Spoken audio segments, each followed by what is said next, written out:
बंधुओं, इन अद्भुत यात्राओं में मैंने जो हमारा एक बहुत आदर्श वाक्य है, अतिथि देवो भव, उसको ना केवल सुना, उसको जिया है, उसको भोगा है। एक बड़ी हृदय को छूने वाली घटना मेरे साथ कर्नाटक के रामनाथपुरा नामक एक नगर में घटी। मैं एक ऐसे गांव में गया था जहां पूरा गांव बच्चा बच्चा संस्कृत बोलता है।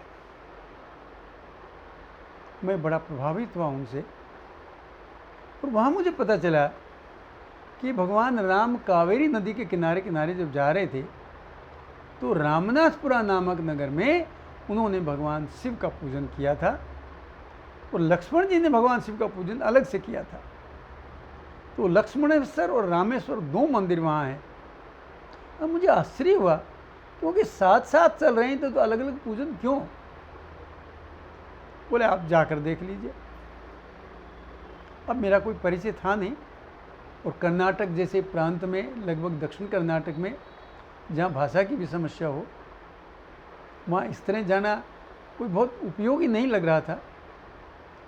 मुझे एक संस्कृत के अध्यापक से मेरी भेंट हुई। उन्होंने कहा, जी मैं वहीं का हूँ, रामनाथपुरा का हूँ। ठीक है, तो मुझे कोई रेफरेंस दे दीजिए जहाँ जाकर मैं गांव में रुक सकूं, बात कर सकूं। बंधुओं, गुरु शिष्य परंपरा का अद्भुत उदाहरण उसी गांव का विद्यार्थी, लेकिन उसने रेफरेंस अपने परिवार का, अपने पिताजी का नहीं दिया। उन्होंने अपने गुरु, तो उसी गांव के हेडमास्टर थे, उनके नाम पत्र लिखा और मेरे से कहा आप उनके यहाँ चले जाए। मित्रों, मैं रात लगभग 11 बजे रामनाथपुरा बस स्टैंड पर उतरा। गुप अंधेर था। अब तो वो बड़ा हो गया, लेकिन तब एक छोटा गांव जैसा था। उतरकर मैंने गांव पूछा। बस स्टैंड से लगभग 1 किलोमीटर दूर था। रास्ते में भटकता भटकता, क्योंकि उस तरफ गांव में लोग जल्दी सो जाते हैं, तो कोई मार्ग बताने वाला भी नहीं होता। रात को 11 बजे तो कोई आदमी दिखता ही नहीं। जैसे तैसे मैं गांव में पहुंचा। कई घरों के दरवाजे खटखटाए, लेकिन भगवान की कृपा ये रही कि किसी ने मुझे रात को जगाने पर डांटा नहीं। सब ने मुझे सहयोग किया और त्रिमूलाचार्य जी के घर मुझे रास्ता बता दिया। मैंने लगभग 11:15 साढ़े 11 बजे त्रिमूलाचार्य जी का दरवाज़ा खटखटाया, तो उन्होंने भीतर से कन्नड़ में पूछा। वो मेरी समझ में नहीं आया, पर मैंने अनुमान किया कि वो यही पूछ रहे होंगे कौन है।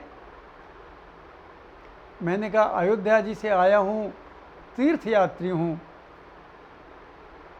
वो अयोध्या जी का नाम सुनते ही तत्काल त्रिमूलाचार्य जी उठकर आए, दरवाज़ा खोला, मुझे भीतर बुलाया। पैर धोने को उन्होंने जल दिया, हाथ मुंह धुलवाया और अपनी पत्नी को जगाया और बोले, उठो, कोई अतिथि देव आए हैं। त्रिमूलाचार्य जी संस्कृत के और कन्नड़ भाषा के बड़े विद्वानों में गिने जाते हैं। मुझे आश्चर्य हुआ कि इन्होंने मेरा परिचय भी नहीं लिया और मुझे अतिथि देव कह रहे हैं। उन्होंने तत्काल मेरी भोजन की व्यवस्था की। भोजन के बाद उन्होंने कहा, आप थक गए होंगे, सो जाइए, कल आपसे बात करेंगे। बंधुओं, अगले दिन पता चला कि वो क्षेत्र के बहुत प्रतिष्ठित व्यक्ति हैं। उन्होंने मुझे राम जी के वहाँ की सारी कहानी सुनाई और मुझे पूर्ण ज्ञान दिया। लेकिन उनके आतिथ्य से, उनके शब्दों से, जो उन्होंने बिना जाने ही कहा, मेरे कहने पर कि मैं अयोध्या से आया हूँ, यात्री हूँ, उनका ये कहना कि उठो अतिथि देव आए हैं। बंधुओं, क्या हम ऐसा कह सकते हैं? रात को हमें कोई आकर अनजान आदमी जगाए, क्या हमारे मन में उसके प्रति ऐसे भाव हो सकते हैं?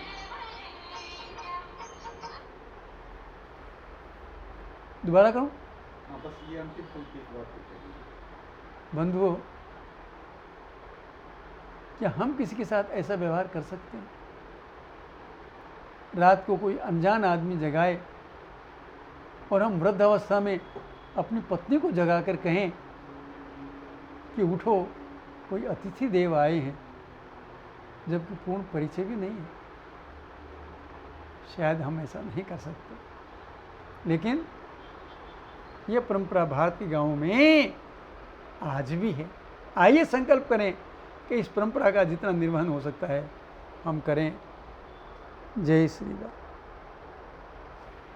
लो जी, समाप्त हो गया।